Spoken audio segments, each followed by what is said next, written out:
parents often mean well, right? And they're trying to do their best. But sometimes the patterns that we learned as kids that Mhm, we are doing without thinking why we're doing that and being mhm. reflective about it causes a lot of problems and even causes fissures, right? Hi, thank you so much for joining the Falling for Learning podcast. I am TD Flenaugh. We have this podcast to help parents and caregivers with having the resources, strategies, and tools needed to make sure that their children are on track for learning and to stay on track for success. Thank you for joining us. So tell us, Miss Moseley, what has been going on with you? Well, I just did my first parent-teacher workshop for the year. I had this idea that I really wanted to help the kids over the summer to prevent that summer slide, and I wanted to partner with the parents to come up with some strategies to conquer the homework hill. Now, that's how we presented Okay. it. That's how we talked about it amongst ourselves with the adults. Uh, I didn't want to say that to the kids. I didn't want to talk about, I didn't want to call it homework because that just doesn't sound fun. Homework, work, you're going to do at home. But more, I wanted to present it as fun games and routines to get into to help you so that when the summertime comes, you'll have some great games and things that you can do to help keep your skills sharp for the following school year. So that's how I'm talking to the kids about it. And so, yeah, we've been meeting and playing games and doing all kind of fun activities to kind of uh, model for the parents how easy it is to learn. Yeah, and it's been great. Yeah. It's When we're thinking about the homework, what are those fun activities that you're doing that is you don't want them to consider to be homework? so I came up with this idea. It wasn't really an original idea. I'd seen it somewhere else, but I've kind of tweaked it a little bit. Do you remember the game Go Fish? Remember Yes, that, I do. right? Okay, so I asked my parents if they knew Go Fish, and they are a lot younger than I am, and they were like, "Is that an app? Is that on my phone?" No, it's actually a card game that we used to play back in the day. And so Back in the day. the idea of Go Fish is that you are trying to make a pair, right? So you have your cards and you ask your partner if they have a card that might make a match with what you have in your hand. And if they do, they give it to you. And if not, they tell you to go fish. And then you pull out a card out of the pile. And if it matches, then you get your points by matching your sets. So with the parents, we said, okay, let's think of the type of high frequency words or tricky words that the kids need practice with. So we're going to make a set of tricky word cards where the kids are going to Yes. now play Go Fish with their tricky words. And so we even had some first graders come in and model for them, and then the parents played amongst themselves. And, we talked about the different ways you can modify the game. You could read with your child, and every time they miss a word, you're keeping track of the words that they're having struggles with, words that are unfamiliar. And then you're going to use Yes. those words in your Go Fish game. So all you need is 20 cards and you find 10 words, you double the words, you mix them up. Every player gets 6 cards each and you play the game. So, we talked about if you have younger kids, you might want to make alphabet cards where the kids are asking, do you have a C? Yes, I have a C. Oh, great. Do you have a D? No, go fish. And so it was a fun, easy way to practice skills that we want them to maintain throughout the summer. And so if kids aren't reading yet, what is a way that that could be modified for them? So we did talk about kinder and, just even knowing the names of letters. I don't know how it is in different districts, but in our district, we have a program. It's a great program. I love Amplify Reading. But the program does not really focus a lot on letter names. Like I grew up having Right. to know the names of a letter, whereas Mhm. this program really focuses on the sounds because you Sound don't need to first. know what the letters are in order to read, right? Yes. Um, However, when you ask a kid, like I asked one student, said, Sophie, do you have a F? Are you Sophie with an F or Sophie with the PH? And she was like, I don't know. So I said, are you Sophie with the F? And she was like, oh yeah, that's in my name. But she didn't know the letter F. Like what Right. was not the name of the letter was unfamiliar. So it was just a way, kind of dawned on me that that's something that we take for granted. But a lot of Yes. kids, they don't know the names of the letters. So making Go Fish an alphabet game was very, a quick, easy way to, make an assessment, see what letters your kids don't know, and use those letters as your playing cards. So I really like your ideas, because it's showing parents how to be responsive to their students' needs, right? Now, they don't know the alphabet. So you are doing a Go Fish with the alphabet. And like you're saying, if they're kinder, it might just be 10 letters that we're starting with. And so that we could just have 20 cards, right? Because you're going to write the A twice, the C twice, the F twice, whatever it is that they are practicing with. And then for older readers or kids who are reading, that you're reading with them and you notice they don't know the word are, they don't know the word then or the, and so you could put it on the card and help be responsive to their needs. right. And that's something that the teacher could see a difference with and they could see a difference with. And again, gamifying the learning turns it away from, obviously, to learn something, you need several practices, right? You need several exposures, several ways that you have interacted with a concept or an idea, right, to learn it. Right. Some kids need a lot of different exposures. And of course, we know the old school way of drill and kill. This takes it out of drill and kill, and we put in the thrill, right? So they have the fun of learning by gamifying, right? Gamifying their learning. So it makes it totally different. And another thing I know about when kids are in a game is that they really stretch themselves. Right. Because they're having fun, they will challenge themselves to do more than they've done before. Yes. You could play the game longer than you could just go there and let's do flashcards. You're going to write the word A 20 times. You're going to, it's like, how many times do I have to do this? Rather than, let's play again. I think I could beat you next time. Exactly. And so that's really something tangible that we could see in our kids' lives, because we know that the biggest thing that they fail at, do you know something that they fail at over and over again and they still want to continue to do it? It's video games. Video games, right? They will die. They will lose their points. They will have to start it again. But they get that dopamine hit of the win, of, beating that certain level. And they want to do it again and again without us, stopping them. They will play, overnight. It's just, they'll do it instead of sleeping, But if we're not capturing that, then of course we're at disadvantage, right? What we're doing is boring.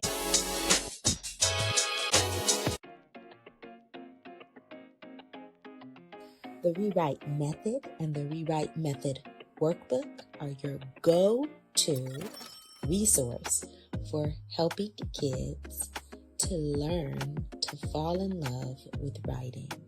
It has the tips, tools, resources, strategies, and skill-building activities to help kids fall out of writing hate and into loving to write. Get your book set today.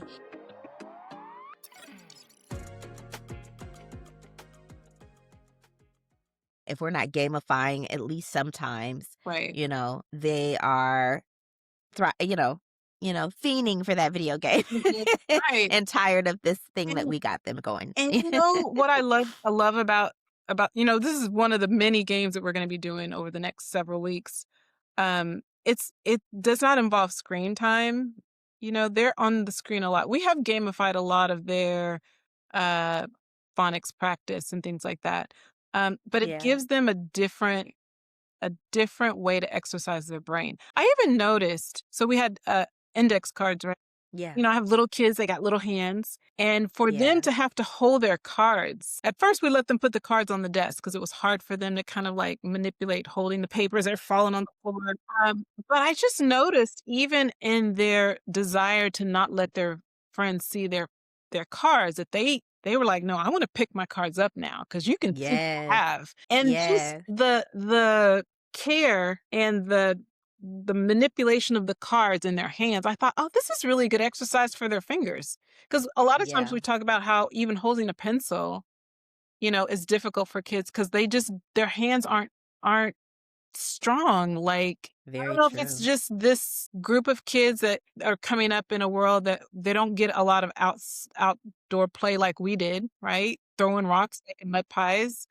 Uh, but there was something very interesting watching them decide that they wanted to hold the cards, and the struggle of like fanning them out and being able to see them and all that. This is like, oh, I Yeah. think this is something else that they're developing that I never even would have considered while I was thinking about the game, but still a Yeah. benefit for them. I think parents, sometimes don't know because I didn't know. I know when my daughter was in kindergarten and I was more of an upper grade teacher. And, I was like, you could just color in this part. You don't have to color in all of that. And the teacher, when I talked to the teacher, said, well, no, their little fingers get tired. Their hands get tired, cutting, coloring, writing. And an activity such as coloring builds those skills. Mhm. And so that is something that they could do at home. And we're talking about screen free things, right? Which also is important, right? Just coloring sometimes with your child is something that will help develop their ability to write. Because, when we ask them to make the letter N, if they don't have a lot of experience, using their hands, Mhm. that end could come out like that straight line is crooked, and then you want them to curve it, and it's like, it's very challenging because they weren't using their hands like that, and those muscles are Right. not really fine-tuned. Exactly. And so that's something else that's fun, right? I Mhm. like coloring and Mhm. decorating or whatever Yes. rather than other homework that we might see as traditional homework for Yes. the littles. Yeah. Right, right. So yeah, it's going great. I'm very proud of my kids, and this homework that's like non-homework, it's the practice. Um Another thing I wanted to make sure the parents understood was that we're building routines, and in Yes. building those routines, we're establishing a sense of helping these kids develop that sense of learning is not just something you do in school. We talked about, because we want this to carry on into the summer, because that's where we're seeing like this big, huge summer slide. They come back at the beginning of the school year, and you look at their scores from the end of kinder or first, and it's just a drastic difference, right? So allowing kids to feel this sense of ownership of that I have a designated time, I have a designated place where I practice, and it's fun, and I can create my own games, and I know the skills that I need to sharpen in order to stay on top of my learning for the summer. So we definitely talked a lot about practicals like, hey, let's have a homework zone or a practice zone, where it's a distraction-free area in your home. You have all the supplies you need. You can set a timer. We talked about it's 10 minutes, 10 minutes a day, 10 to 15 minutes a day. Yeah. That's a very doable time period, and you set it at 10 minutes. Now, if it goes longer because your child is enjoying what they're doing, then don't stop them. But Yeah. just giving them that, hey, you're gonna have 10 minutes of sustained reading or writing or playing a game or whatever the thing that is that they're gonna schedule out for them. But just make it consistent and get into a really good habit, and let's revisit at the end of or the beginning of the next school year, and let's talk to those kids and ask them, how did your practice time go over the summer?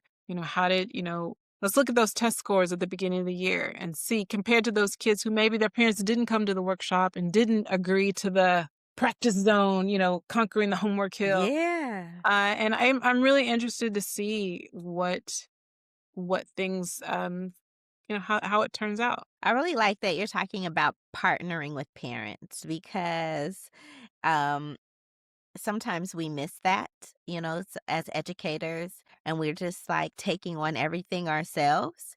Um, and I've actually been told by some administrators, like, we cannot rely on parents at home to do things. And of course, it puts everyone at a disadvantage if that's my mindset. Right. So I may not approach you with problems or challenges. And if you're a parent that doesn't have an education background or strong education background or whatever, some people even have an adversarial relationship to Mhm. learning or school because we know historically there have been some challenges with schooling Right. with different populations of people, Exactly. poor people, Black people, brown people, all that. There's different levels to it.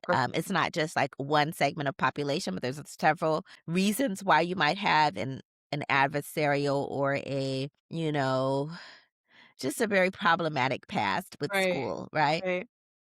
Um, so it's really good to think about being a partner to the parents because that's also from the mindset that you are bringing something of value, right? Right. To your child or your family life, whatever it is. And it may not look like school, but it still has some value and it still can affect what goes on at home. Right. And talking together about what that might look like and parents designing something that works best for their family and talking to them about it is really going to be a win-win for both schools and home life. Right. Right. And the parents the parents that came, it wasn't a lot of parents, but we are I feel like we're creating something. So I said I tell the parents, look, we're going to do this again, and if you enjoyed it, bring a friend. Yes. Bring that parent that you've already connected with, and you guys are kind of friendly. Ask them to come with you next time.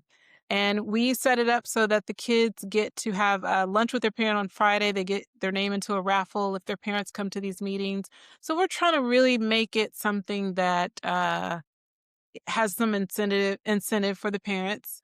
Um, Yeah. I was even thinking about going to our local communities and asking them to make some donations of gift cards. Let's do a Yeah. raffle. Every time you come, you put your name into a raffle and we'll raffle something off. Little things, but just ways to say, hey, we really value the parent. We really want you guys here. We're willing to bribe you. And then once you come, you're gonna enjoy it.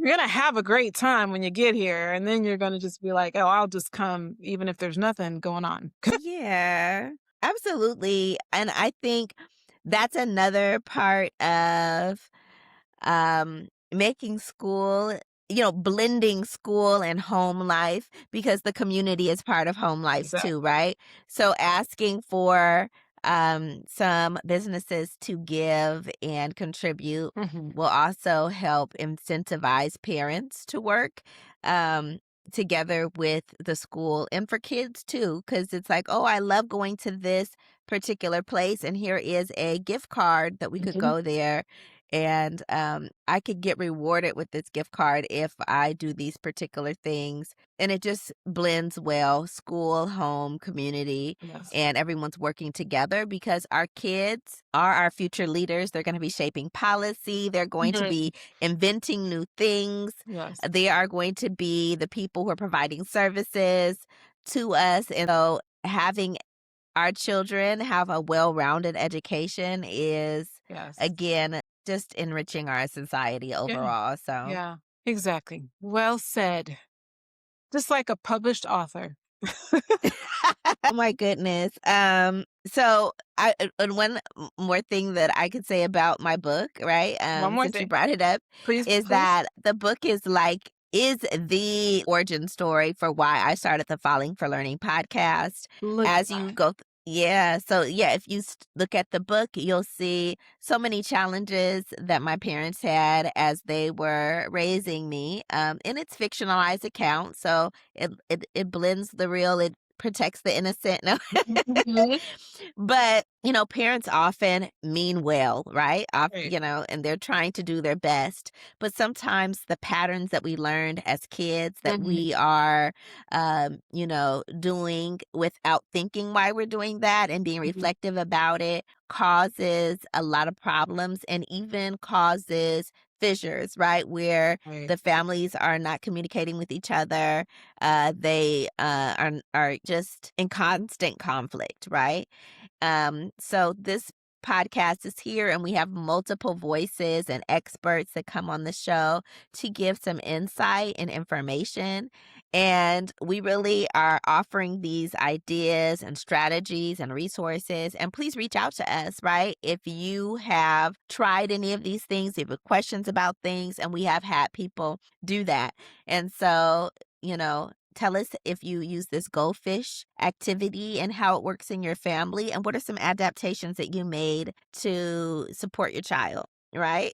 Yeah, I want to know. I definitely would love to hear about different people's experiences. And I think next time we meet, we might have some fun things that we can even put a link in the show, and people can download it, or or download the directions, because I want to make it things that you could make with common things you have in your house. You don't necessarily have to buy Yes. anything. Make it very Yep. simple. Yeah, absolutely. Okay, so those parents and educators, again, thank you for joining the Falling for Learning podcast again, and do something today that is going to give your child the competitive advantage. Thanks again. Have a great week. Thanks again for supporting the Falling for Learning podcast. New episodes go live every Saturday at 5 p.m. You can watch us on youtube.com at Falling for Learning, or listen on all major podcast platforms such as Apple, Google, Audible, Spotify, and much more. For more resources, visit fallinginlovewithlearning.com. We really appreciate you. Have a wonderful week.